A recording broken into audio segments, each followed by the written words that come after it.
লালশাক, সিম, শসা, ঢেঁড়স, পটলের মতো সবজিতে মিলেছে ক্ষতিকর ভারী ধাতু। দীর্ঘদিন এসব খেলে ক্যান্সারের মতো প্রাণঘাতী রোগের আক্রান্ত হওয়ার ঝুঁকি রয়েছে। সোমবার রাজধানীর নিরাপদ খাদ্য কর্তৃপক্ষ আয়োজিত গবেষণা ফলাফল অবহিতকরণ সেমিনারে 9টি সবজিতে ভারী ধাতুর উপস্থিতি নিয়ে গবেষণার ফলাফল উপস্থাপন করা হয়েছে।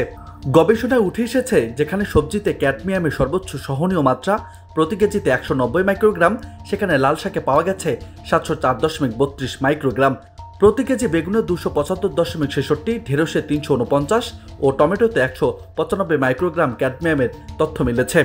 ক্যাডমিয়ামের সর্বোচ্চ উপস্থিতি পাওয়া গেছে নারায়ণগঞ্জ থেকে সংগ্রহ করা নমুনায়।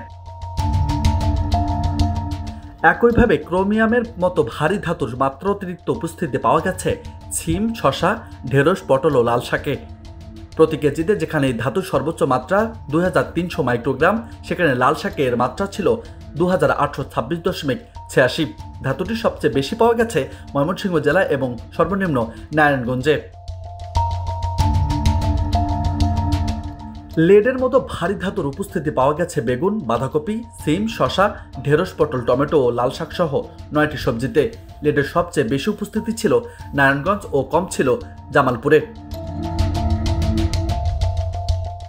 স্বাস্থ্য ঝুঁকি এড়াতে বিশেষজ্ঞরা এসব শাকসবজি দূষিত মাটি, পানি এবং শিল্পাঞ্চলের আশেপাশে চাষ না করার পরামর্শ দিচ্ছেন।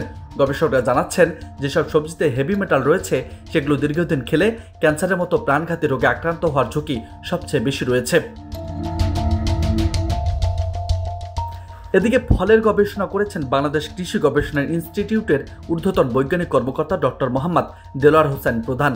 তার গবেষক দলের পরীক্ষায় আম, লিচু, বরই, পেয়ারার 320টি নমুনায় কীটনাশক রেসিডিউ পরীক্ষা করে গড়ে 10% মধ্যে ক্ষতিকর মাত্রায় কীটনাশকের উপস্থিতি পাওয়া গেছে। নিউজ ডেস্ক, বার্তা 24।